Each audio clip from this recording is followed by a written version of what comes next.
Olá a todos, sejam muito bem-vindos mais uma vez à segunda jornada brasileira de biotecnologia e saúde. Estamos aqui hoje no segundo dia da nossa jornada, a fim de conectar vocês com alguns temas da atualidade que envolve a biotecnologia aplicada à saúde. Então, você que quer se inserir nesse mercado ou você que já atua também no mercado, é de fundamental importância que você se atente a algumas atualizações, tá? Aproveitando esse gancho, eu trouxe alguns temas relevantes aqui sobre o mercado de trabalho na biotecnologia e saúde, que com certeza vai chamar muito a sua atenção, né? Segundo o site de Profissão Biotech, que é um site que recorrentemente aí atualiza dados sobre a biotecnologia aqui no Brasil, e segundo pesquisa realizada em 2021, 27,42% das empresas do setor de biotecnologia aqui no Brasil atuam diretamente com pesquisas relacionadas à biotecnologia na saúde humana, tá?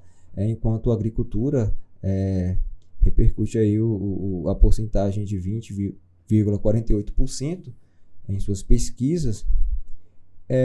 Vou pular aqui um pouquinho. Biotecnologia dos alimentos compreende aí 3,11%, tá? Outras áreas, 8,23%. Eu achei importante trazer esses dados para vocês hoje aqui, para que vocês se norteiem de como a biotecnologia tem avançado nos últimos tempos aqui no Brasil. Então, com certeza, é uma área que tende muito aí a crescer bastante ainda. É uma área que vale a pena você se dedicar para atuar neste mercado promissor, com certeza expansivo, que tende a crescer a cada dia, tá? Então, uma dica que eu posso dar como biomédico, como educador também, é capacitação e atualização constante, né? Atualização e capacitação são indispensáveis para quem deseja seguir carreira no setor de biotecnologia, porque exige, de fato, uma grande atualização para que você possa se atentar do que está ocorrendo dentro da saúde, dentro da biotecnologia, as pesquisas, o que a ciência traz a cada dia de novo, tá? Então você deve selecionar temas da atualidade e buscar por cursos que tratem da temática da qual se fala, tá? Por exemplo, a oncologia, né? A biotecnologia na oncologia é um tema que se fala bastante, como o tema que a doutora Jaiane ministrou ontem, por exemplo. A oncogenética tem se falado, tem se pesquisado muito, então é importante que vocês busquem sempre por capacitação. Não vale procrastinar, não vale deixar para depois, tá bom? E a fim de te inserir nesse mercado, de preparar você para atuar na biotecnologia com segurança, o IPEDS Academy vai trazer um super combo de biotecnologia aplicada à saúde, contemplando 4 super cursos completos, com professores altamente qualificados que atuam diretamente com a biotecnologia e saúde, tá? Eu posso aqui adiantar para vocês os cursos, né? Quais são esses cursos? Os cursos são Fundamentos da Biotecnologia, o curso 2, Biologia Molecular e Aplicações em Biotecnologia, curso 3, Biotecnologia de Bioativos, curso 4, Microbiologia Aplicada à Biotecnologia. Eu prometo que amanhã, no encontro de amanhã, eu posso detalhar precisamente um pouco mais sobre cada um desses cursos, como funciona a metodologia de aprendizagem aqui no IPEDS Academy, e sobre os docentes, né, que vão ministrar os cursos aí para vocês. Então não percam essa oportunidade. Sem mais delongas, né, eu gostaria de chamar aqui o Dr. Miguel Tenório, com a temática Marcadores Tumorais e sua importância no tratamento de câncer. Desejo uma ótima aula a todos e eu vejo vocês assim que a aula for finalizada. Olá, eu sou Miguel Tenório, sou oncologista clínico aqui em Aracaju, Sergipe. Desde já eu queria agradecer o convite para apresentar essa aula nessa jornada tão interessante. Enfim, me deram um tema para falar sobre marcadores tumorais. E achei um tema bem interessante, pois é algo que é muito recorrente na prática clínica, especialmente na prática do oncologista. E a gente precisa que os profissionais de saúde estejam cientes de que esses marcadores eles precisam ser utilizados com responsabilidade e, na verdade, com a finalidade ideal para que eles surgiram. Então, essa é a minha formação. Eu sou formado em medicina pela Universidade Estadual do Sudoeste da Bahia, fiz residência de clínica médica pela UFBA e residência em oncologia clínica pelo Hospital Santa Isabel, Hospital Santa Casa da Bahia. E atualmente eu exerço oncologia clínica aqui em Aracaju, na Clínica Oncoematos e no Hospital de Cirurgia. Não tenho nenhum conflito de interesse para essa aula. Então, a gente vai começar a nossa aula falando, na verdade, definindo o que são marcadores tumorais. Né? Marcadores tumorais, então, são proteínas ou outras substâncias que são produzidas tanto por células normais quanto por células neoplásicas. E nesse caso, quando são produzidas por células neoplásicas, normalmente esses marcadores estão em quantidades mais elevadas, seja onde eles forem aferidos. Importante essa primeira definição, que já sinaliza que esses marcadores podem estar presentes em situações normais e em situações de não malignidade, como a gente vai ver ao longo da aula. Então, esses marcadores tumorais, eles podem ser encontrados tanto nos fluidos corporais, no sangue, na urina, em fezes e outros tecidos e fluidos, mas eles também podem ser encontrados no próprio tecido tumoral, em tecidos tumorais. Né? Então, cada vez mais a gente tem utilizado os chamados marcadores genômicos, que nada mais são do que alterações genômicas presentes nos tecidos tumorais e até mesmo nos tecidos sadios, que vão expressar algum tipo de mutação ou então de expressão gênica, e além de alterações no DNA não genéticas. Todo esse conjunto de alterações pode também ser utilizado como marcadores tumorais, como a gente vai ver a seguir. Então, a gente divide basicamente os marcadores tumorais em dois conjuntos. Os marcadores tumorais circulantes e os marcadores tumorais teciduais. Quais são os objetivos dos marcadores tumorais circulantes? Então, idealmente, o marcador tumoral circulante ele tem o objetivo de fazer uma triagem populacional. Talvez o melhor exemplo desse marcador para fazer triagem populacional seja o famoso PSA, o famoso exame da próstata. Né, vem aí o Novembro Azul, a campanha de prevenção e promoção em relação ao diagnóstico precoce do câncer de próstata. E a gente vai discutir algumas controvérsias em relação a essa questão da triagem populacional nesse cenário. Além do que auxilia no diagnóstico tumoral. Né? O próprio PSA, como a sigla diz, é um antígeno específico prostático.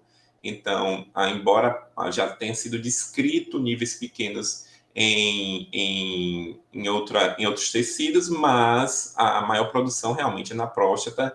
Então, se a gente encontra um paciente com PSA elevado, a gente não vai pensar que ele tenha outro tumor, a não ser um tumor prostático ou qualquer outra alteração não neoplásica da próstata. Esses marcadores tumorais também, eles auxiliam na definição de prognóstico do paciente. Então, se a gente tem um marcador tumoral mais elevado, a depender do nível, a gente pode estimar que esse paciente tenha um tumor, uma doença mais avançada. E, claro, em situações de doença mais avançada, de doença metastática, por exemplo, a gente tem um prognóstico pior comparado a doenças em quadros iniciais. Outro cenário que esses marcadores podem ser utilizados, eles podem nos auxiliar a identificar a chamada doença residual, ou seja, se eu tenho um tumor que expressa, que produz um marcador, e este marcador se encontra alto nas primeiras aferições, depois que eu opero esse tumor, que eu submeto o paciente a uma cirurgia, e eu novamente vou aferir, vou quantificar esse marcador continua alto, isso sugere para mim que sobrou doença. Então, teoricamente, durante a cirurgia não foi retirado todo o tumor, ou então essa doença está em outro lugar que não naquele sítio que foi operado e merece investigação. Além disso, também nos auxilia a identificar a recidiva de doença, ou seja, a doença voltou a entrar em atividade, né? Então, alguns marcadores servem também para essa situação. Avalia a resposta ao tratamento. Então, se eu tenho o diagnóstico de um tumor, eu tenho um marcador em determinado nível, ofereço um tratamento a ele, seja de quimioterapia, seja de radioterapia, e depois de determinado tempo eu vou aferir esse marcador novamente, eu imagino, eu espero que esse marcador esteja num valor menor. Isso indica que o tratamento tem sido eficaz. Um marcador tumoral também pode nos auxiliar em relação ao estadiamento clínico. E a gente vai ver a seguir que os marcadores entram na quantificação de doença para poder nos auxiliar a definir se trata de uma doença inicial ou se trata de uma doença mais avançada.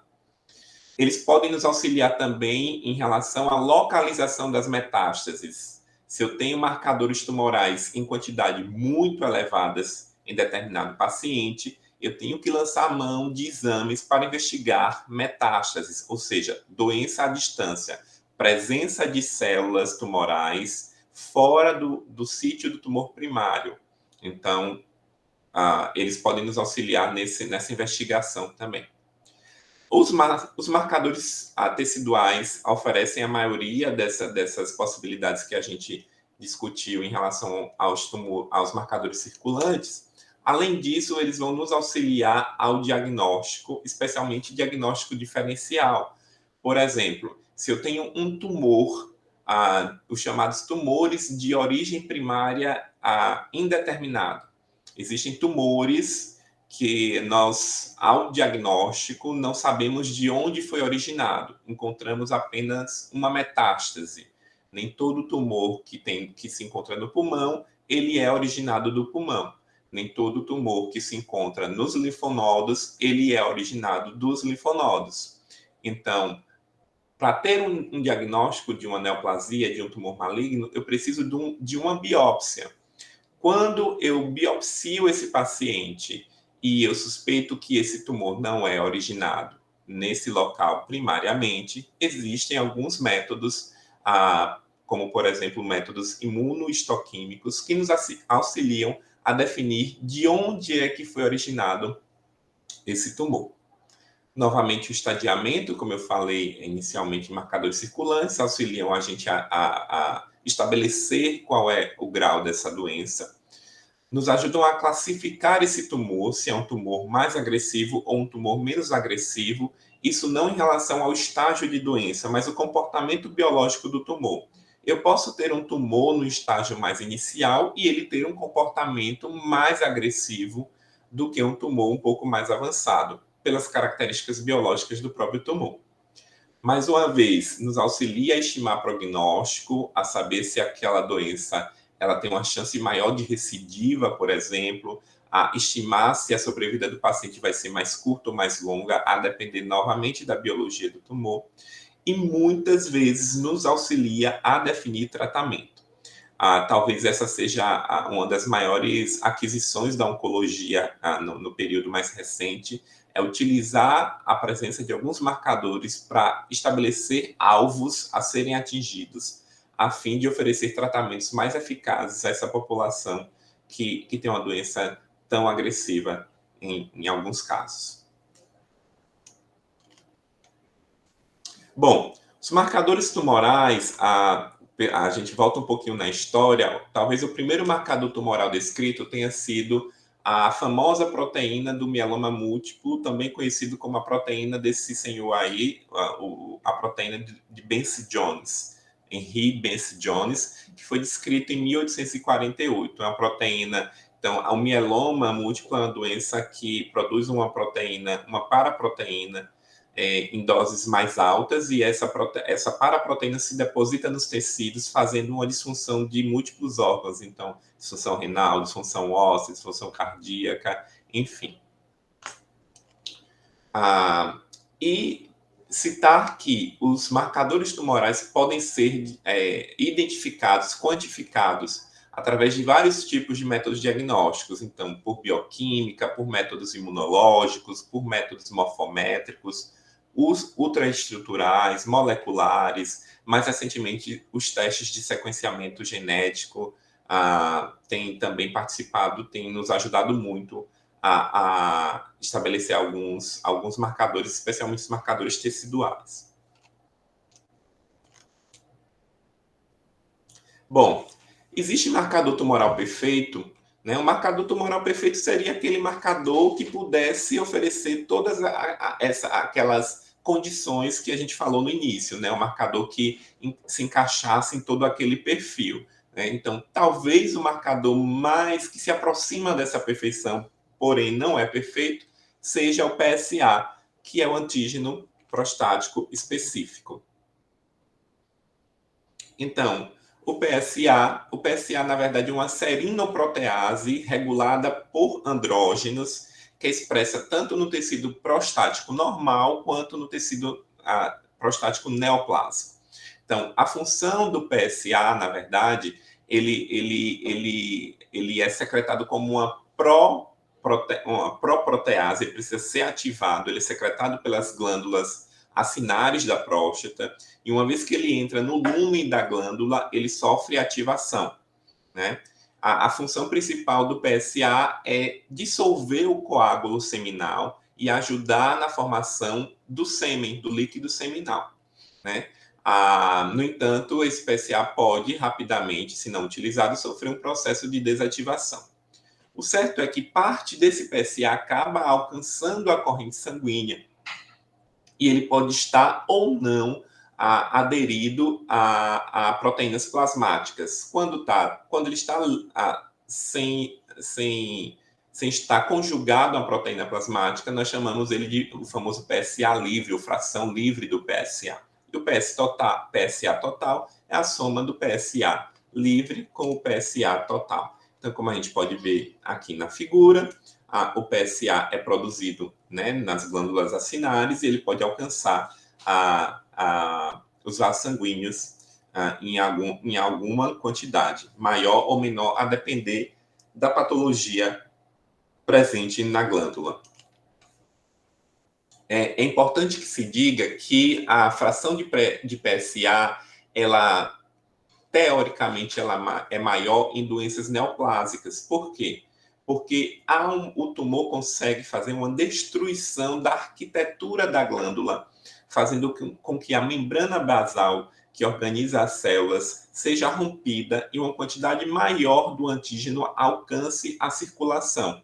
Ao contrário das doenças não malignas, doenças benignas, como as prostatites e talvez a mais comum, que é a chamada hiperplasia benigna da próstata, HPB, que é uma situação muito comum nos homens idosos. À medida que o homem vai envelhecendo, a próstata vai aumentando de tamanho, justamente por conta dessa doença, dessa hiperplasia benigna. No entanto, os valores de PSA normalmente não alcançam valores tão elevados quanto em situações de neoplasia maligna. Então, em relação aos valores dos marcadores tumorais, há sempre uma crítica em relação a valores, a pontos de corte, né? O que a gente tem estimado para o PSA, que o valor clássico considerado normal é até o valor de 4, mas a gente pode ter muitas variações em relação a isso, por exemplo, em relação à idade. Então, a gente pode considerar que até os 49 anos, um valor até 2,5 é considerado normal, e até 80 anos, um valor de 6,5 é considerado normal, justamente pelo crescimento prostático, pela maior produção de antígeno. Além da idade, a gente pode ter variações também por conta do índice de massa corporal, e algumas medicações também, como inibidores de 5-alfa-redutase, então a finasterida, dutasterida, pode reduzir o valor do PSA. Os anti-inflamatórios também, as estatinas e tiazídicos, há alguns estudos que mostram essa relação entre o PSA e um valor menor em pacientes que utilizam essas medicações. Daí a importância de, durante a anamnese, a entrevista do paciente, você identificar se o paciente faz uso de alguma dessas medicações, que é muito comum, especialmente em homens idosos, utilizarem especialmente tanto os inibidores de 5-alfa-redutase quanto medicações antipertensivas e hipolipemiantes. Bom, em relação às possíveis causas de aumento de PSA, então, como eu falei anteriormente, talvez a maior causa de aumento de PSA seja a hiperplasia benigna da próstata. A hiperplasia benigna da próstata, como o próprio nome fala, é uma doença benigna, ela acontece em homens idosos, à medida que o homem vai envelhecendo, pode haver um aumento do tamanho dessa glândula, justamente por uma hiperplasia das células que a compõem. Então, o PSA pode estar elevado nessa situação, sem que isso represente uma doença maligna, uma neoplasia maligna. A neoplasia maligna, óbvio, da próstata, é importante dizer que nem toda neoplasia maligna da próstata ela é produtora de PSA, mas 99% das vezes a histologia da neoplasia maligna da mama chama-se adenocarcinoma, e esse prefixo adeno indica que ela tem origem glandular, então a gente presume que o tumor glandular ele vai sim produzir o PSA. No entanto, existem outras histologias, como o tumor de pequenas células prostático ou tumores neuroendócrinos da próstata, que não produzem PSA, mas isso é a exceção, são tumores um pouco mais raros. Outras causas também, prostatites, então inflamações da próstata, sejam elas de etiologia inflamatórias puramente ou infecciosas, podem levar ao PSA. Interessante que, na dúvida, se houver alguma dúvida, se o exame de toque retal não mostrar uma próstata claramente alterada, endurecida, rígida, aderida, talvez valha a pena oferecer um antibiótico ao paciente. O paciente trata por uma semana, por exemplo, e posteriormente afere-se novamente o PSA. Claro, para PSA, valores de PSA limítrofes, né? Traumas perineais, então, a gente sabe que, por exemplo, quando o paciente vai aferir o PSA, a gente indica não andar a cavalo, evitar o uso de motocicletas e também a atividade sexual por 48 a 72 horas, justamente porque a gente sabe que pode haver um aumento, influência na aferição, na quantificação desse PSA.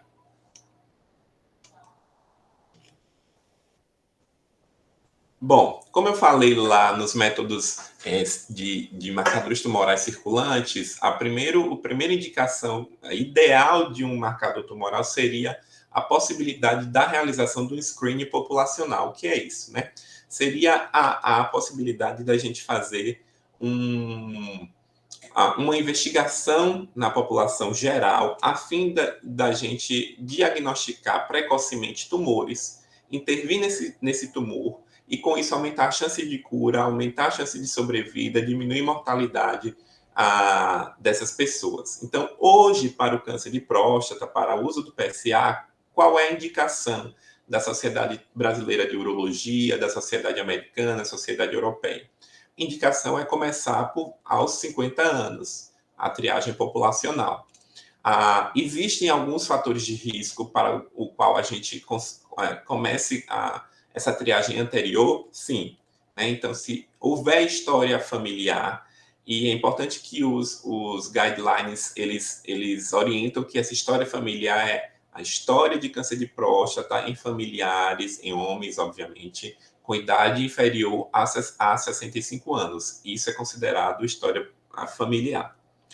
Além disso, a gente sabe que populações que têm o IMC aumentado, seja obesidade ou sobrepeso, e a gente sabe que a população negra está sob um maior risco de desenvolver câncer de próstata.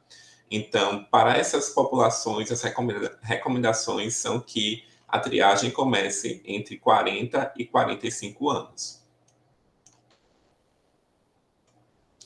Bom, mas essa triagem estabelecida com PSA, ela não é uma verdade absoluta, né? Obviamente, a gente tem algumas controvérsias. Então, assim, quando iniciar, a orientação é justamente essa que a gente acabou de falar no slide anterior. Até quando realizar também uma interrogação, a gente não tem isso muito bem estabelecido, mas a gente tem uma estimativa de que após os 75 anos não há tanto benefício de se realizar triagens populacionais com a aferição do PSA. Além disso, se o paciente tiver alguma comorbidade em que a expectativa de vida dele seja inferior a 10 anos, não há indicação de fazer essa triagem populacional. Com que periodicidade? Né? Precisa fazer todo ano? Pelas campanhas, a orientação é fazer todo ano. No entanto, há alguns guias que orientam o quê? Valores até 2,5, essa periodicidade pode ser a cada 2 anos. Valores maiores que 2,5, essa periodicidade realmente deve ser anual. E aqui talvez a controvérsia maior seja que os estudos realizados até o momento, especialmente as meta-análises que foram realizadas, mostram que o impacto dessa triagem, desse screening populacional, tem mostrado uma redução de mortalidade muito pequena. Né? Então, tem uma dessas meta-análises que mostra que para evitar uma morte, eu preciso testar 578 homens. Desses 578 homens, 18 vão ser diagnosticados, e desses 18 eu consigo evitar uma morte com o PSA, com o screening populacional através do PSA. Então, veja até que número isso é impactante em termos de saúde pública. Né? Alguns países já não recomendam fazer essa triagem populacional através da aferição do PSA. No entanto, trazendo para a nossa realidade, a gente tem alguns pontos a observar, especialmente que nossa população tem um nível sociocultural um pouco mais baixo. A população masculina já ela não tem o cuidado devido com a saúde. O acesso à população à saúde também é ruim por muitas vezes, especialmente nas regiões mais pobres. Então, será que deixar esse paciente solto à própria sorte seria a melhor forma, né, de lidar em termos de saúde pública? Por hora, o que nós temos é que, no Brasil, como em muitos outros países também, a recomendação é sim fazer screening populacional, como a gente falou anteriormente, nas idades que a gente falou anteriormente. Né? As complicações, a gente pode haver complicações relacionadas à própria biópsia da próstata, desde pequenos sangramentos, infecções urinárias, então não é um procedimento também inerte, isento de complicações. O problema do sobrediagnóstico, eu costumo brincar com meus pacientes que se nós formos realizar uma autópsia na maioria dos idosos que vão a óbito por outras causas, como pneumonias, AVCs, enfim, a maioria deles vai ter algum grau de câncer de próstata, sendo que não foi a doença que levou ao óbito, né? Morreu com câncer, mas não de câncer. Então, talvez esse screening populacional leve a um sobrediagnóstico. E o sobrediagnóstico traz um risco muito grande, tanto de gerar ansiedade no paciente, por estar com câncer, e também traz o risco do tratamento. E aqui eu chamo a atenção porque a base, né, o tripé básico para o tratamento de câncer de próstata é a cirurgia, ou radioterapia e ou bloqueio hormonal. Bloqueio hormonal porque as células tumorais da próstata, elas têm receptores androgênicos, então a célula tumoral utiliza a testosterona, né, o principal hormônio masculino, né, as mulheres produzem, mas o principal hormônio masculino, para poder se desenvolver, para poder estimular a proliferação. Então, para alguns casos não tão precoces, o bloqueio hormonal faz parte do tratamento, o tratamento básico para o câncer de próstata. E aí, seja pela cirurgia, seja pela radioterapia, seja pelo bloqueio hormonal, nós temos que imaginar os efeitos colaterais que esses tratamentos podem gerar para esses pacientes. Por exemplo, a incontinência urinária nos casos da cirurgia. Hoje a gente tem à disposição a cirurgia robótica, né, que reduziu a chance de incontinência urinária para cerca de 5% dos pacientes. O paciente sai mais rápido do internamento. Obviamente, não é uma modalidade cirúrgica tão disponível, especialmente na rede pública de saúde, mas há essa possibilidade. A depender da extensão da doença, a disfunção erétil, seja cirúrgica, seja radioterápica, ou seja, pelo bloqueio hormonal, imagine, se eu bloqueio a produção da testosterona, e esse bloqueio pode ser central, ou ele pode ser periférico, né, no próprio testículo, na suprarrenal, enfim. Se eu realizo esse bloqueio, inevitavelmente eu vou estar causando uma castração química nesse paciente. O paciente vai perder libido e, por consequência, ele acaba apresentando uma disfunção erétil. Em relação à radioterapia, ainda pode haver algumas complicações, como o risco de fazer uma alteração actínica, né, uma alteração relacionada à radioterapia, seja na uretra, então o paciente pode ter muita dor para urinar, ou na bexiga, e também ficar mais propenso a ter infecções urinárias recorrentes. E como a próstata fica na frente, anatomicamente na frente da parede anterior do reto, acaba que os pacientes podem receber algum grau de radiação no reto, e isso provocar a retite actínica. Então, o paciente fica com dor ao evacuar, sangramento, enfim. Mas, além disso, também tem os falsos positivos, né, que às vezes a gente precisa saber qual é a chance do teste, né, do teste vir na verdade, conhecer a acurácia do teste, né, a sensibilidade, a especificidade, o valor preditivo positivo, o valor preditivo negativo, para saber qual a chance da gente estar realmente diante de uma situação que aquele diagnóstico ele é realmente condizente com a condição clínica do paciente. Bom, como eu falei anteriormente, então, o marcador tumoral circulante ele pode ser utilizado para estadiar o paciente. E veja que interessante, aqui para os tumores de próstata, a gente tem alguns pontos de corte em que o PSA nos ajuda a estabelecer se esse tumor é um tumor de risco alto, baixo ou intermediário. Então, para PSAs menores que 10 nanogramas por ml, esses tumores são considerados tumores de baixo risco. Baixo risco ou muito baixo risco. Veja que esse é um dos critérios utilizados, não são critérios exclusivos, tá? Para PSAs entre 10 e 20, nós podemos estar diante de um tumor de risco intermediário. Para tumores maior que 20, um PSA maior que 20, na verdade, nós estaremos diante de um tumor de alto risco. Alto risco para quê? Esse risco de quê? É o risco desse tumor gerar metástases à distância. E também o risco vai, obviamente, a depender do risco, vai nos ajudar a definir se o tratamento será um tratamento mais ou menos agressivo, com mais ou menos modalidades terapêuticas. E aqui a gente pode ver no agrupamento da JCC, veja que para os tumores de próstata, ali em cima a gente pode observar o T, o N e o M. Então, o T é o tamanho do tumor, se atinge células, órgãos vizinhos. O N é se o tumor acomete linfonodos regionais ou à distância. E o M significa metástase. O TNM é uma classificação de tumor basicamente para a maioria dos tumores. Então, e no caso dos tumores de próstata, além do TNM, a gente utiliza o valor de PSA se menor que 10, entre 10 e 20 ou maior que 20, para poder estabelecer qual é o estágio desse tumor. Outra coisa que os marcadores circulantes nos ajudam a estabelecer é a resposta ao tratamento.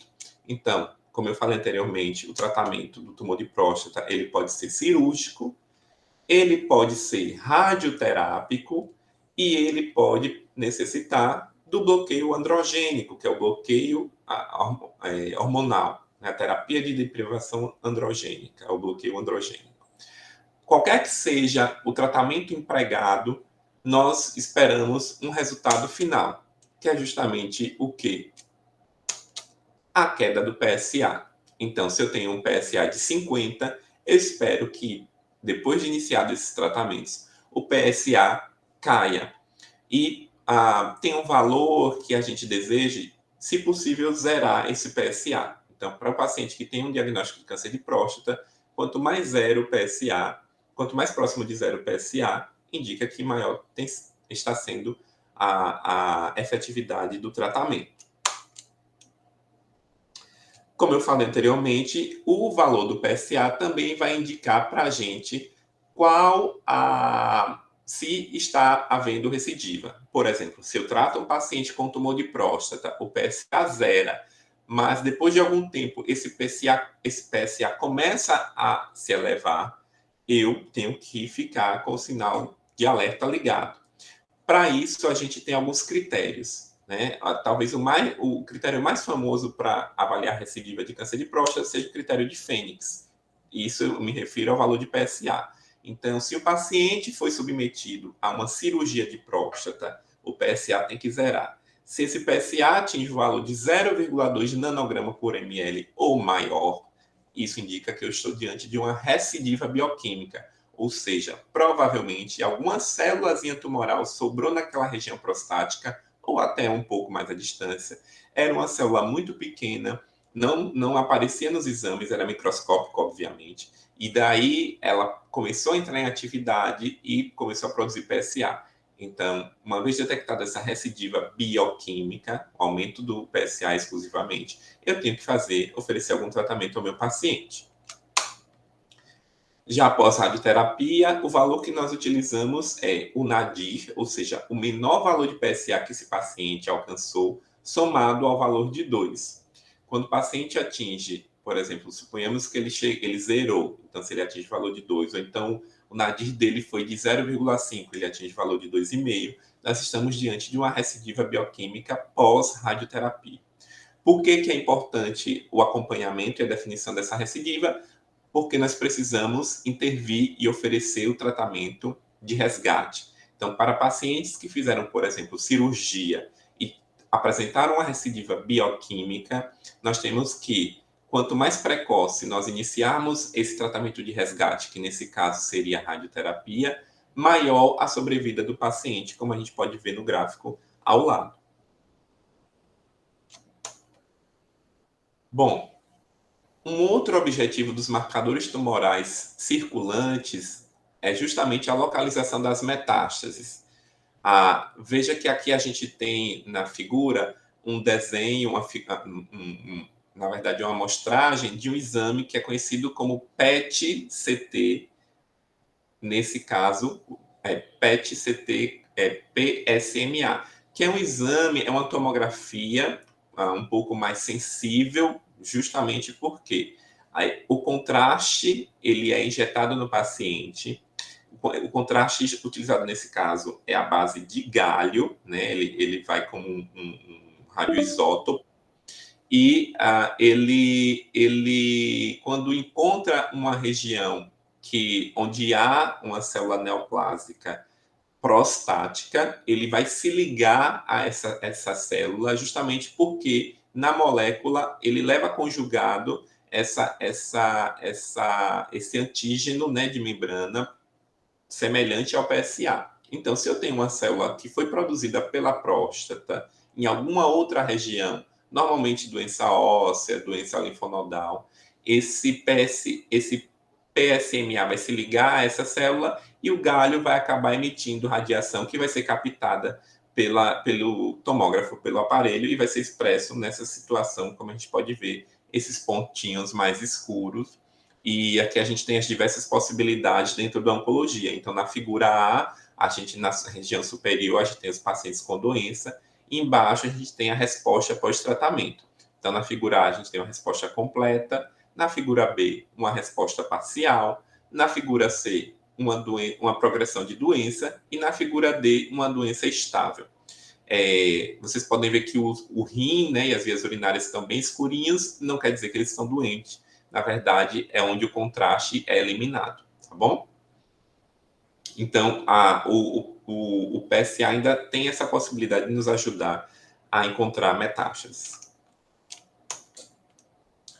Bom, finalizado o PSA, talvez o marcador tumoral mais próximo da perfeição, vamos citar outros marcadores tumorais, e assim, existe uma infinidade de marcadores tumorais, e eu separei talvez os mais comuns, os mais vistos na nossa prática, e talvez os marcadores que mais vocês vão ter ouvido falar em algumas situações de vida, tá?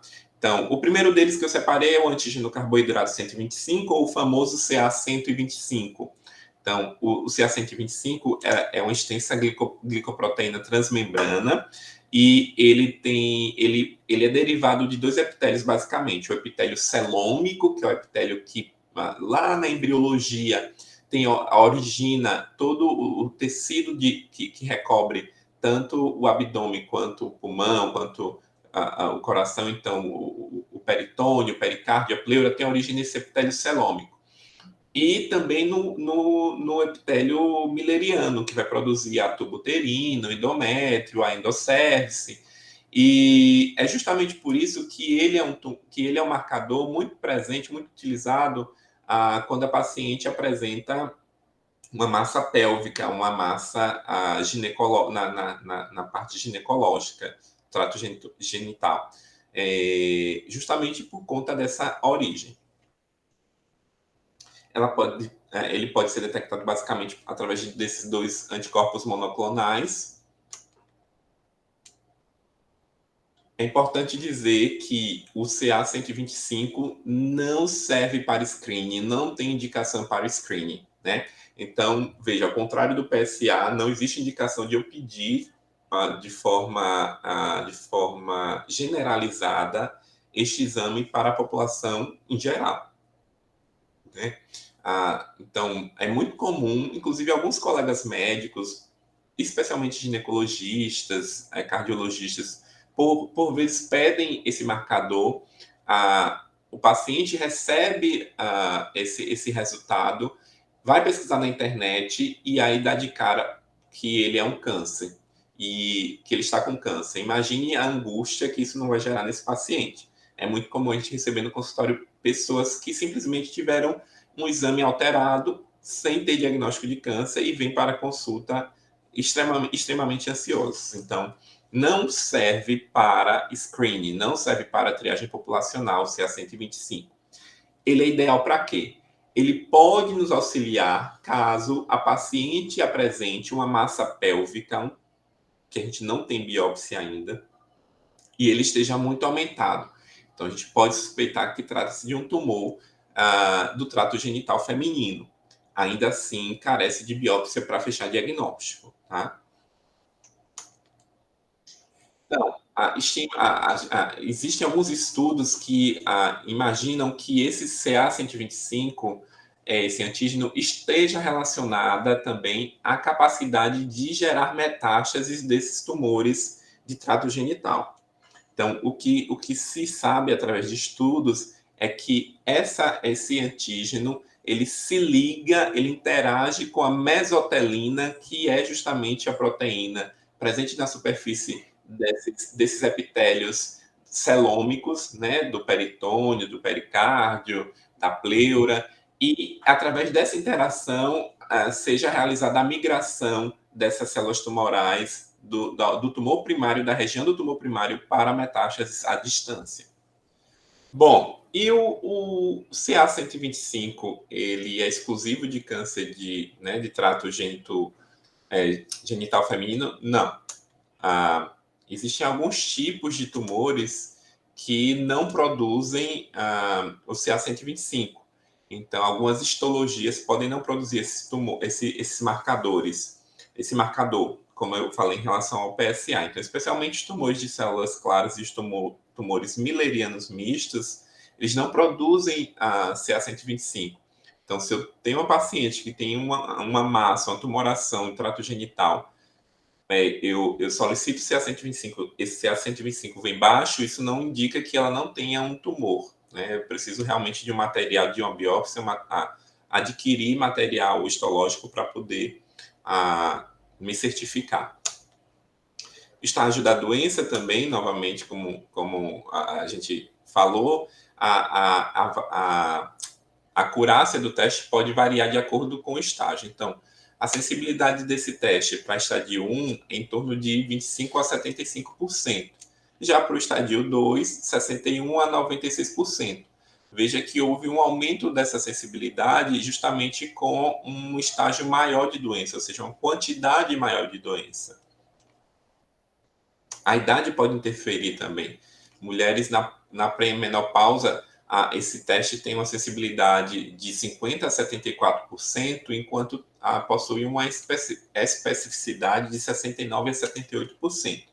Já para mulheres na pós-menopausa, a sensibilidade do teste aumenta um pouquinho, de 69% a 87%, e a especificidade de 81% a 93%. Existe até uma discussão se não seria interessante identificar um valor um pouco menor, um ponto de corte um pouco menor para pacientes na idade, na pré-menopausa. E patologias benignas, que talvez seja a situação mais comum do aumento do CA125, né? Veja a lista, uma pequena lista do que pode aumentar esse marcador tumoral. Então, leiomiomas, endometriose, ou seja, são doenças muito comuns. Doença inflamatória pélvica também é muito comum. Um cisto ovariano, em que momento do ciclo menstrual essa mulher se encontra? Também pode haver variação de CA125. Gravidez pode aumentar a CA125. Veja que essas são situações muito comuns que podem aumentar o CA125. Então, o paciente tem um mioma, aumento de CA125, mas não tem um câncer. E lembrando que mioma não vira câncer, né? Com medo de muitas mulheres. A obesidade, a gente acha que, na verdade, a gente já identificou que a obesidade, esse valor de CA125 vem um pouco reduzido, talvez pela diluição mesmo. E o tabagismo tem um fator interessante, que mulheres que pararam de fumar têm valores um pouco maiores de CA125, ao contrário de mulheres que fumam, que têm um valor um pouco menor se comparadas às que deixaram de fumar. Isso é uma observação, não há uma explicação para isso. Bom, o terceiro marcador tumoral circulante que a gente vai falar hoje é o CEA, é o antígeno carcinoembrionário. Como o próprio nome sugere, ele é um conjunto de glicoproteínas que está presente na adesão celular e ele é normalmente produzido no tecido gastrointestinal durante o desenvolvimento fetal, né, já como o nome sugere, mas logo que a criança nasce, essa produção ela é interrompida, ficando quantidades mínimas sendo produzidas pelo intestino, né? Então, a quantidade é desprezível. Então, em adultos saudáveis, o valor de 2 a 4 nanograma por ml é um valor que é normalmente encontrado. Como ponto de cortes de limites, nós temos que para não fumantes o valor estimado é de 3,8 nanograma por ml, enquanto para fumantes o valor é de 5,5. A principal utilidade, na verdade, do CEA é justamente a utilização em tumores intestinais, onde ele é produzido, né? Mas outros tumores também podem produzir o CEA, especialmente tumores de mama, de pâncreas, trato digestivo como um todo, tumores de ovário e até tumor de tireoide pode produzir o antígeno carcinoembrionário.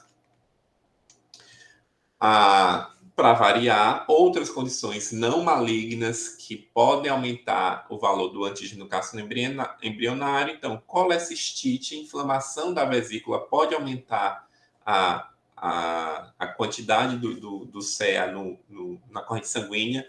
Cirrose, né? Então, pacientes que bebem, pacientes são etilistas crônicos, pacientes que têm o vírus da hepatite sem tratamento adequado, podem apresentar valores de CEA aumentados. Diverticulite, que é a inflamação do intestino, pode aumentar o CA. Doença inflamatória intestinal, então, doença de Crohn, enfim, pode também apresentar a CA aumentado.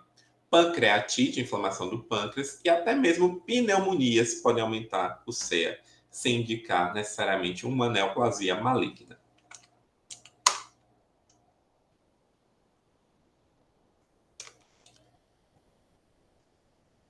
Então, o CEA, ele pode indicar prognóstico. A gente sabe que pacientes que têm um CEA pré-operatório maior que 5, isso indica um pior prognóstico.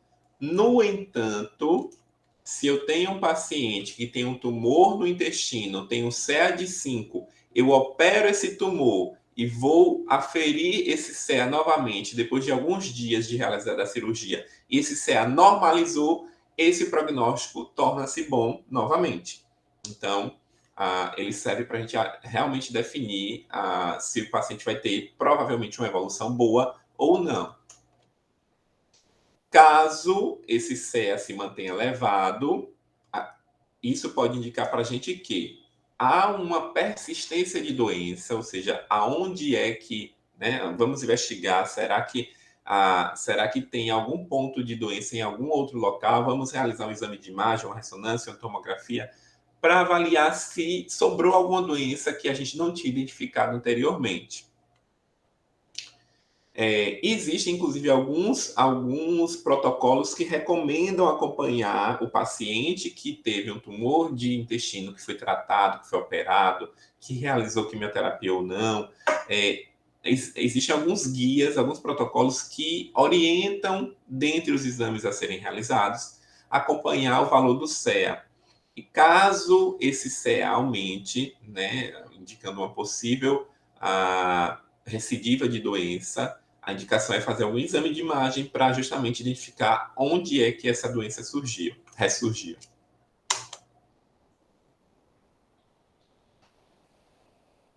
O próximo marcador tumoral é a alfa-fetoproteína. Então, a alfa-fetoproteína, ela é um marcador tumoral muito interessante, porque ela é produzida especialmente pelo fígado e pelo fígado fetal, daí o nome alfa-fetoproteína. Mas quando nós temos valores muito aumentados em um paciente que é um paciente, novamente, que tem uma epidemiologia positiva para doença hepática, né? Ou seja, o paciente etilista crônico, o paciente portador de hepatite B ou C, enfim, outras doenças hepáticas, como doenças, as famosas esteatoses hepáticas não alcoólicas, enfim. Quando a gente tem esse paciente com alfa-fetoproteína e com uma ressonância sugerindo um padrão específico de imagem, a gente pode estar diante de um diagnóstico de um tumor hepático. O nome desse tumor é hepatocarcinoma. É um tumor primário originado no fígado. Né? A maioria dos tumores hepáticos, eles são metástases que vieram de outro local. Mas o tumor primário originado no fígado chama-se hepatocarcinoma. O padrão de imagem típico desse tumor na ressonância chama-se padrão de washout. Então, é um tumor que ele tem uma captação rápida, ele tem uma captação, na verdade, de contraste. Como ele é muito vascularizado, então ele concentra muito contraste, mas ao mesmo tempo, nas fases mais tardias do exame, você observa que a limpeza, a migração, a saída desse contraste da lesão foi muito rápida. É isso que a gente chama na ressonância de padrão washout. Isso é uma imagem muito sugestiva de tumor do tipo hepatocarcinoma celular. Inclusive, essa situação nos permite tratar o paciente, ainda que o paciente não tenha biópsia dessa lesão. Tá? Então, a alfa-fetoproteína, como eu falei, é a principal proteína produzida pelo saco vitelino e pelo fígado fetal. durante o desenvolvimento fetal, e ele é semelhante ao que a gente tem depois que nós nascemos, a albumina sérica. Então, é como se fosse a principal proteína do feto, algo semelhante à albumina do nosso corpo.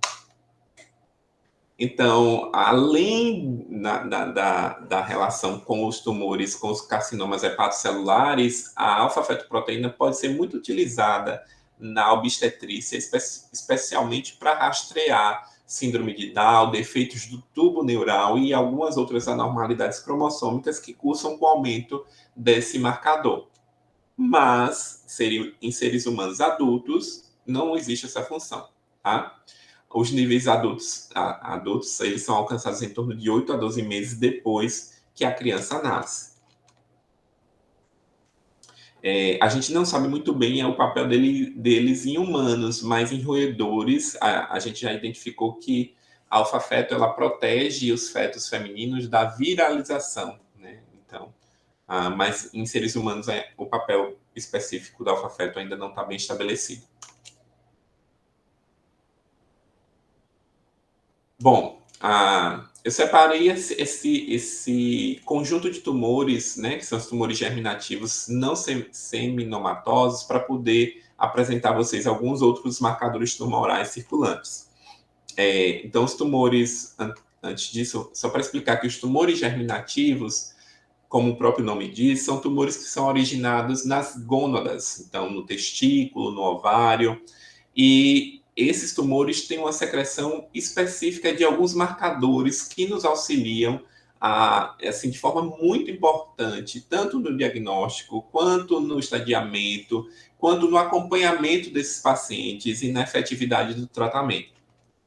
Então, o primeiro dele é a própria alfa-fetoproteína, que a gente já falou anteriormente no carcinoma hepatocelular, tá?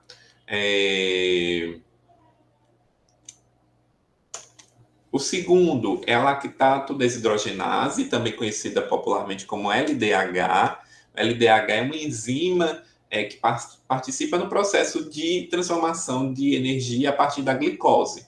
Então, essa lactato desidrogenase pode estar aumentada em algumas situações, especialmente nos tumores germinativos não seminomatosos. Está muito aumentada também nos linfomas, né, nos processos, nas doenças linfoproliferativas.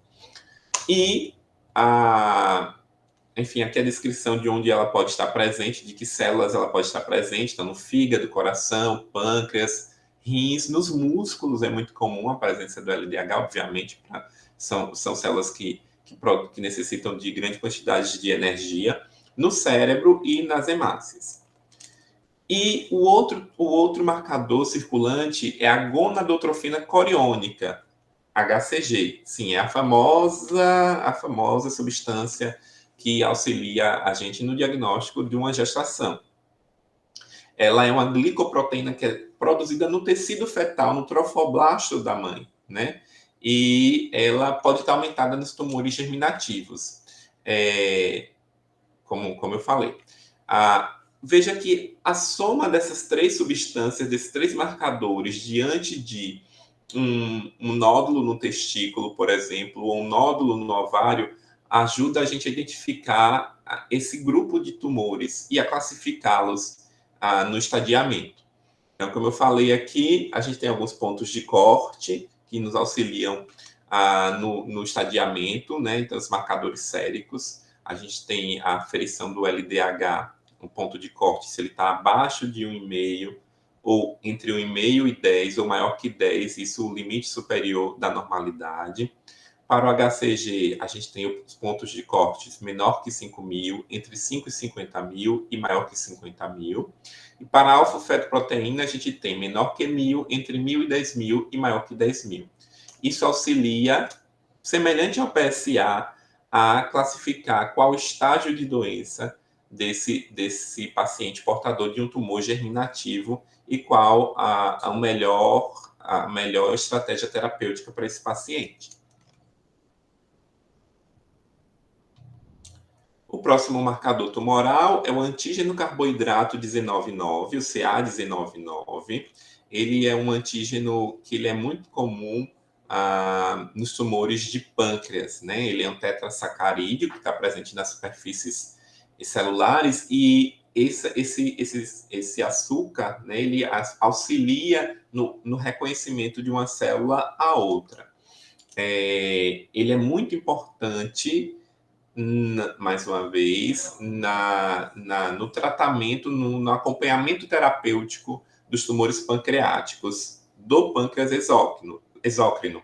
Lembrando que o pâncreas tem uma porção exócrina, que é a porção que produz as substâncias que vão auxiliar na digestão, as enzimas digestivas, e tem a parte endócrina, que é justamente a parte que produz os hormônios, especialmente a insulina e o glucagon. Então, o CA19-9 é um marcador de tumores pancreáticos exócrinos. Né?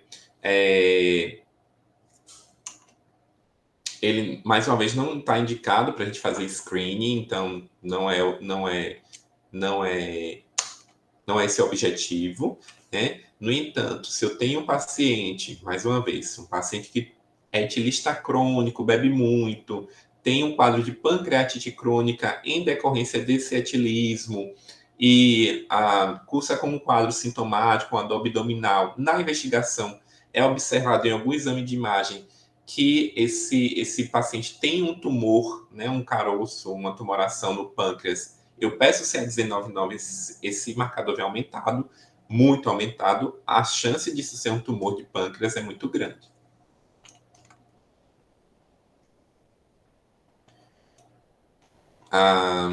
É bom lembrar que a expressão desse marcador, do CA19-9, depende de um fenótipo chamado de antígeno de Lewis, que está presente na superfície de algumas células, especialmente das hemácias, está relacionado à produção energética também. Existe um grupo de 5 a 10% da população mundial, especialmente caucasiana, que apresenta esse fenótipo de antígeno de Lewis negativo.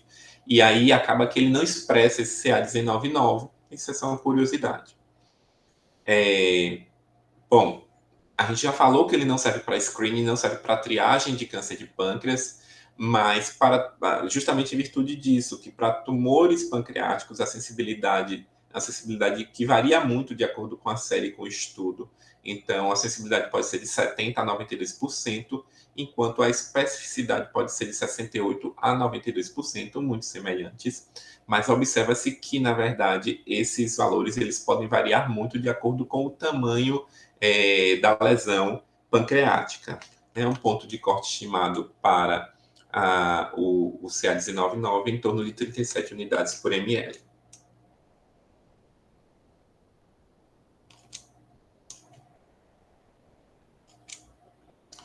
Bom, o CA19-9 está aumentado só no câncer de pâncreas? Não. Outros tumores também podem aumentar o CA19-9. Então, câncer coloretal, câncer de esôfago, o próprio hepatocarcinoma. Então, tumores geralmente de trato digestivo podem cursar com aumento do CA19-9. E outras situações não neoplásicas também, não neoplásicas malignas, podem aumentar esse marcador. Então, pancreatite, que é a inflamação do pâncreas, a própria cirrose e doença dos ductos biliares, justamente pela proximidade desses ductos, né, das estruturas do pâncreas com as vias biliares. Tem um valor prognóstico novamente, então, se eu tenho um determinado valor antes de realizar a cirurgia desse tumor e esse valor não baixa depois, isso indica um mau prognóstico, provavelmente existe uma doença que sobrou nesse abdômen, uma doença residual. E outra coisa que o CA19-9 pode sugerir para a gente é, bom, o paciente fez um exame de imagem, uma ressonância e uma tomografia, mostrou que existe um tumor na região do pâncreas, a depender do valor desse CA19-9, a gente pode definir se a gente já entra de cara para a cirurgia para poder operar esse paciente, ou se o paciente merece fazer o chamado estadiamento por laparoscopia. O que é isso? Bom, se o paciente tem um tumor, um caroço no pâncreas no exame e tem o CA19-9 razoavelmente aumentado, eu posso ir, os exames não mostraram doença em nenhum outro lugar, eu posso abrir o paciente, operar esse paciente logo de cara. Mas se ele tem um CA19-9 muito aumentado, fiz tomografias, ressonâncias que não mostraram doença além do pâncreas, talvez exista a chance de haver doença microscópica, uma doença que não é passível de localização por exames de imagem, e aí eu realizo a famosa cirurgia laser. Eu introduzo os trocânteres pelo abdômen, né, nos 4 pontinhos, e vou com a câmera e investigo se tem doença em algum outro sítio além do pâncreas. Então, o CA19-9 pode auxiliar nesse papel, algo ainda em estudo, não é algo recomendado para se utilizar na prática diária. E mais uma vez, é um exame que, se diante de um paciente que foi tratado, que os valores do antígeno estão baixos, estão controlados, quando ele se eleva, pode sugerir a recidiva de doença, e isso vai indicar eu realizar exames de imagem para poder investigar. O próximo marcador, o antígeno carboidrato 15,3, o CA15,3, ele é um marcador, é uma glicoproteína que é produzida pelas células das glândulas semelhante à mucina do epitélio mamário, né? Então, daí a gente já imagina que é um antígeno utilizado muito no dia a dia da prática dos tumores de mama. Então, valor normal em torno de 25 unidades por ml, e eles podem estar elevados em até cerca de 30% dos tumores dos carcinomas mamários, isso para doença localizada, e até 70% dos tumores metastáticos. Isso pode auxiliar a gente justamente na monitorização do tratamento dos tumores de mama. Então, se eu tenho uma doença, por exemplo, uma doença de mama, um tumor de mama com metástase nos ossos, por exemplo, eu tenho um CA15-3 elevado, eu inicio o tratamento dessa paciente, eu posso acompanhar a efetividade desse tratamento, acompanhando a queda desse marcador, né? Então, é um dos papéis do CA15-3, no caso da mama, até mesmo junto com o CEA, o antígeno carcinoembrionário. Outros tumores que produzem CA15-3 também são os tumores de ovário, os tumores de pulmão, de colo uterino, o hepatocarcinoma e os linfomas, que são tumores, a doença linfoproliferativa são doenças, tumores do sistema hematológico. Algumas condições benignas também podem aumentar, né, o CA15-3, então hepatite, tuberculose, sarcoidose, lúpus, são condições que podem também cursar com aumento, justamente por atingir o fígado, né, o pulmão, enfim.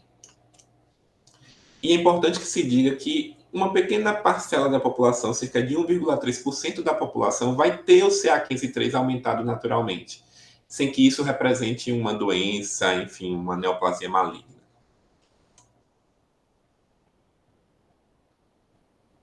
A cromogranina A, ela é um membro das proteínas das graninas, né? Eu trouxe ela como exemplo de marcador tumoral circulante dos chamados tumores neuroendócrinos, né? Justamente por quê? Porque essas graninas são proteínas que estão localizadas em vesículas pequenas dentro das células neuroendócrinas.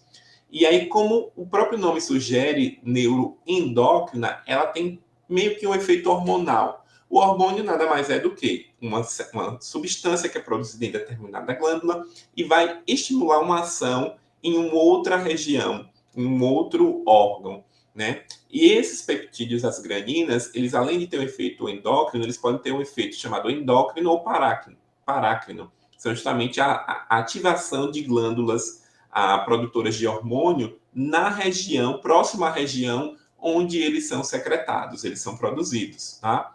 Então, como exemplos, nós temos uma infinidade de possibilidades de tumores neuroendócrinos. Todos os órgãos podem ter tumores neuroendócrinos. E aqui eu trago como exemplo o feocromocitoma, que é um tumor originado na medula da adrenal, que é essa figura que a gente vê aqui embaixo. Então, na parte interna, a parte de fora é o córtex, a parte interna é a medula. Então, essas células neuroendócrinas internas da adrenal podem, de forma neoplásica, gerar um hormônio, um tumor que chama feocromocitoma um tumor altamente secretor de hormônio, na maioria das vezes. Além disso, um outro exemplo são as células do pâncreas. Então, veja que a gente falou do pâncreas exócrino, que produz as enzimas digestivas, e a gente tem o pâncreas endócrino, que produz os hormônios. Então, as células betas, as células enterocromafins. E aí a gente pode ter os tumores de pâncreas, os insulinomas, os tumores que produzem insulina em grande quantidade. E aí são pacientes que acabam tendo episódios de hipoglicemia com certa frequência. Então, para cada tumor neuroendócrino, um tipo de tumor específico pode ser secretado e a gente deve investigar baseado na imagem, baseado na clínica de cada paciente. E aqui eu acabei trazendo um slide mostrando as possibilidades de tumores neuroendócrinos. Veja que nós podemos encontrar desenvolver tumores neuroendócrinos desde a tireoide, passando pelo pulmão, passando pelo pâncreas, adrenal, o intestino, seja o intestino delgado ou o intestino grosso, enfim, na parte ginecológica também. São infinidade de possibilidades. Veja que cada tipo, cada região produz um hormônio específico. Para finalizar essa parte de marcadores tumorais circulantes, eu trouxe dois marcadores que são marcadores de tumores de tireoide, né? O primeiro deles é a tireoglobulina. Então, ela é uma proteína que é produzida pelas células foliculares, né? Ela é utilizada na produção hormonal tireoidiana, então na produção do T3 em T4. Ela está normalmente aumentada em tumores bem diferenciados da tireoide, né? Os subtipos papilífero e folicular, que são os tumores mais comuns de tireoide, que geralmente são tumores menos agressivos, muito comuns na população feminina, e por serem menos agressivos, por muitas das vezes, quem trata esse tipo de tumor são os endocrinologistas, não os oncologistas.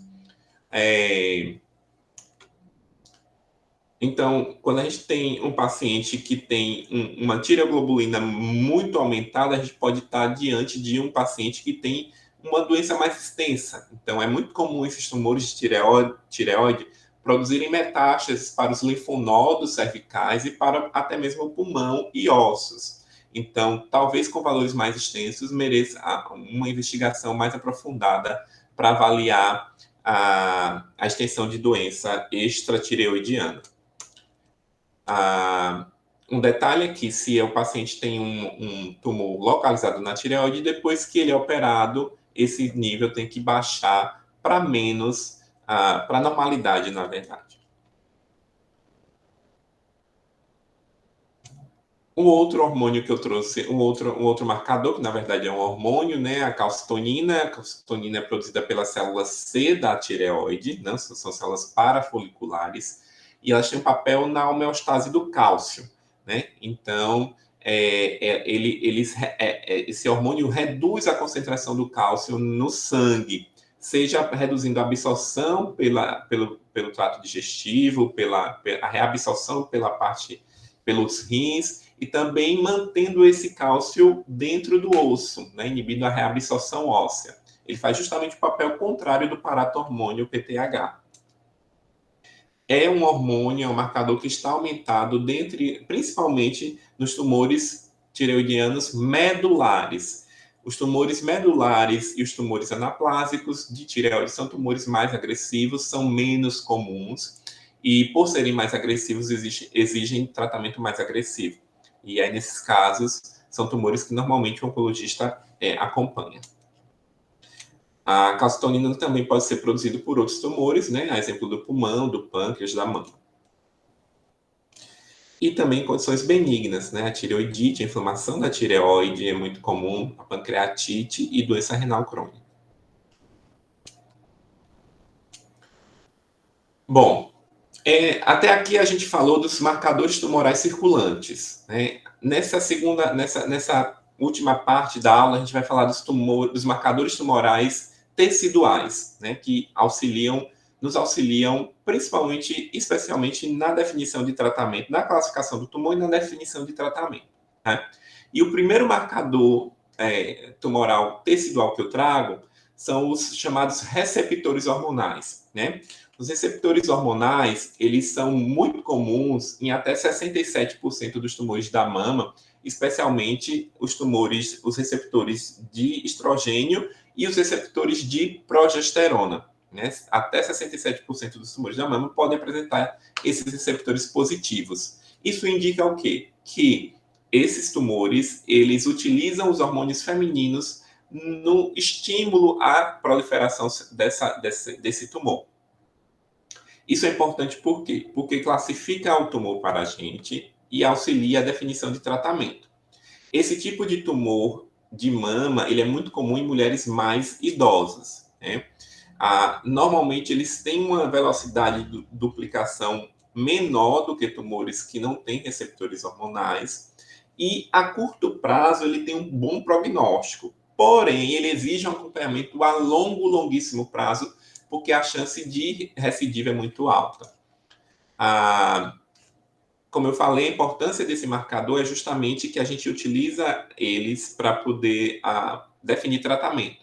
Hoje, as principais estratégias de tratamento que a gente tem para os tumores receptores hormonais positivos são o tamoxifeno, né, que é um antagonista do receptor do estrogênio na mama, um agonista do receptor do estrogênio no endométrio, então eles têm esse papel diverso a depender do tecido que ele esteja atuando.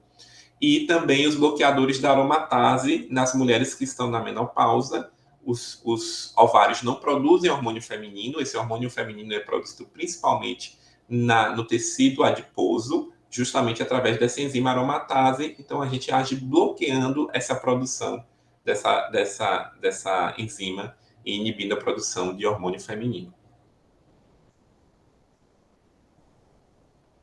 O segundo marcador tumoral tecidual que eu trago para vocês são as chamadas mutações drivers.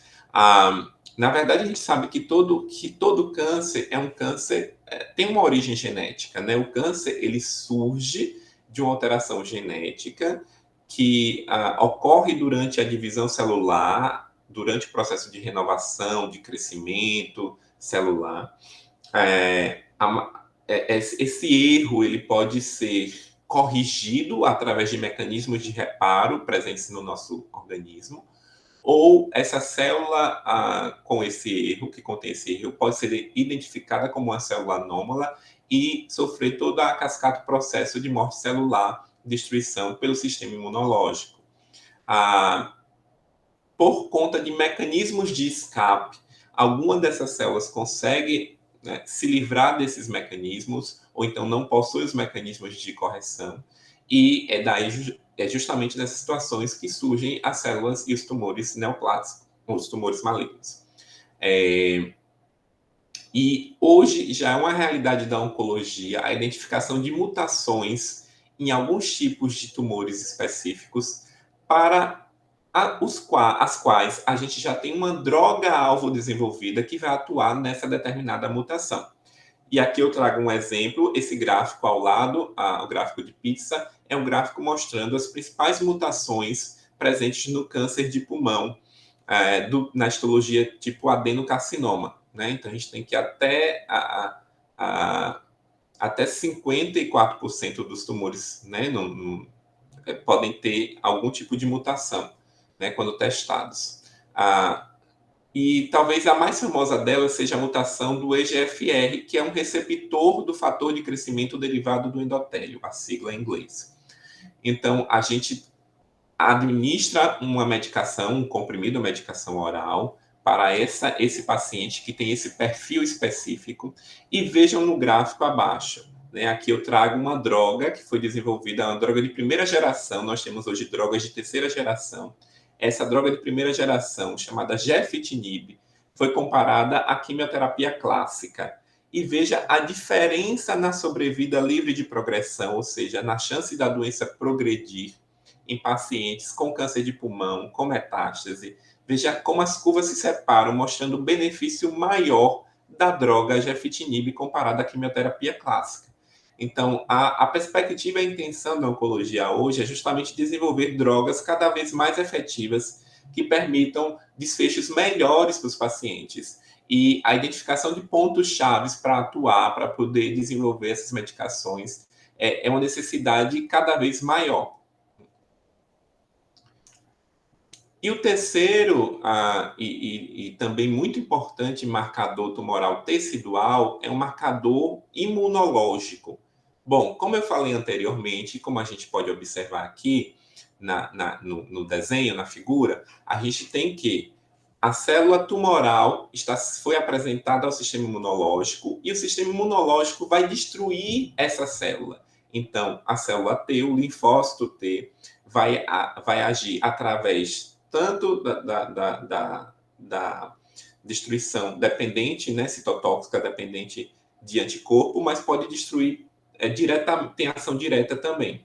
Então, veja que há uma necessidade, uma ligação de um ligante com o receptor, né, celular, para que haja essa interação e para que a célula, o linfócito T, inicie esse processo de destruição da célula tumoral. No entanto, a gente sabe que essa ligação, em condições normais, ela tem uma duração limitada. Tem uma hora que o linfócito, entre aspas, a célula imunológica, cansa e ela deixa de combater essa célula. Então, ela destruiu um pool de células, mas ainda sobrou célula que precisaria ser destruída. Então, o que nós identificamos é justamente que essa ligação desses alvos, e aqui a gente tem na figura, não sei se vocês vão observar, mas a gente tem uma interação embaixo entre o PD1 e o PDL1, né? Do inglês, o PD é morte celular programada, ou seja, ele é um receptor de morte celular programada.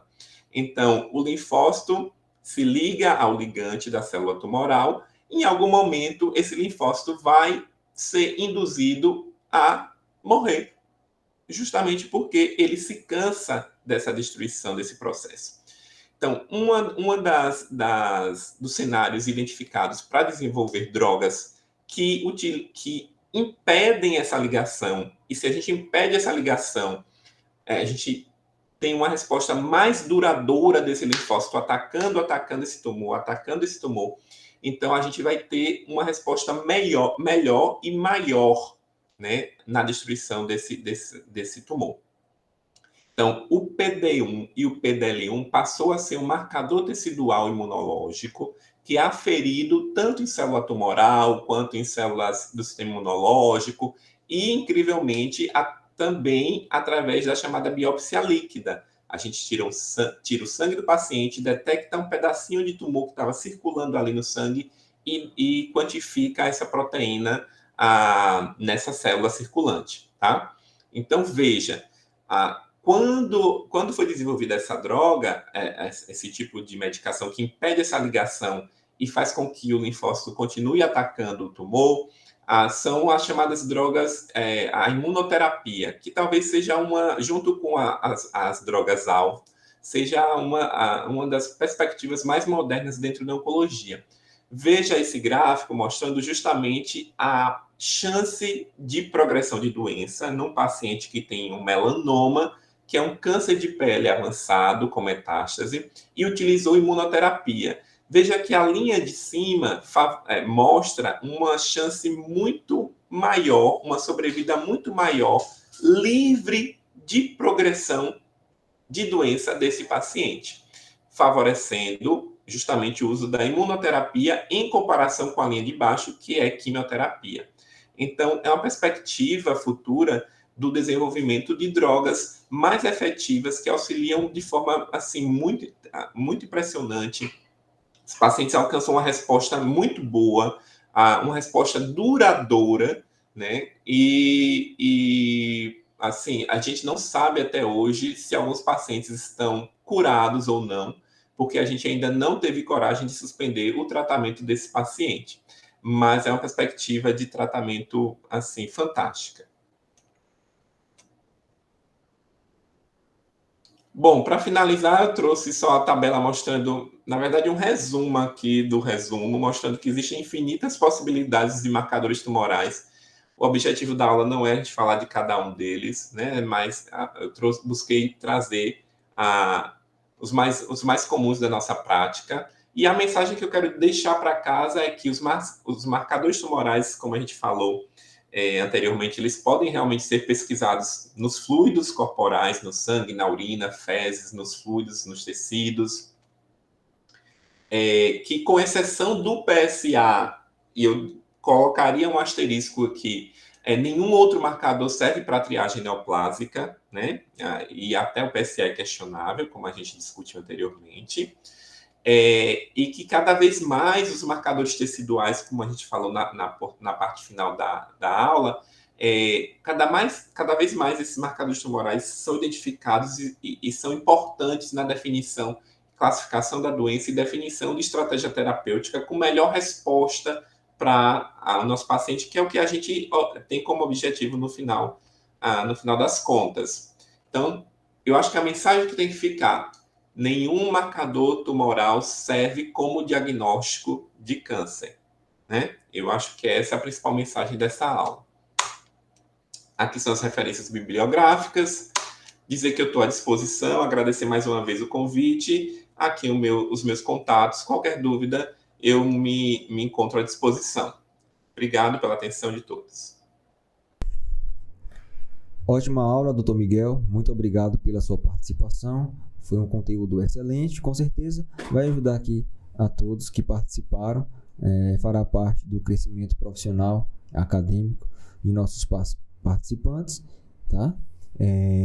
Vocês aí inscritos, né? Eu gostaria de lembrá-los sobre a certificação, quão importante é você obter o seu certificado de comprovação, né, de participação aqui no nosso evento.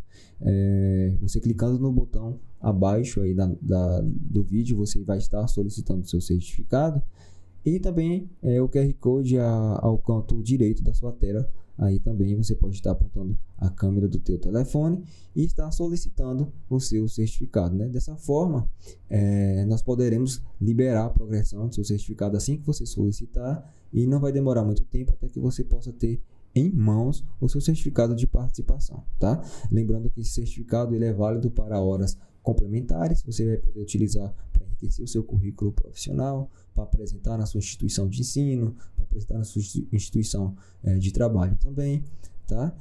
Gostaria de agradecer a participação de vocês hoje aqui mais uma vez. Lembrando que amanhã nós temos um encontro também a partir das 19 horas. Vamos receber aqui a doutora Keila Xavier. Ela vai tratar de um tema muito importante também dentro da biotecnologia, que fala sobre terapias gênicas em oncologia, tá? Encontro vocês então amanhã, e prometo que amanhã também eu vou dar mais detalhes sobre o combo de biotecnologia aplicada à saúde. Vamos trazer aí 4 super cursos completíssimos para você que quer enriquecer o seu currículo profissional e atuar com segurança e não ficar para trás no mercado de biotecnologia e saúde, tá? Encontro todos vocês amanhã às 19 horas, tá? Até mais.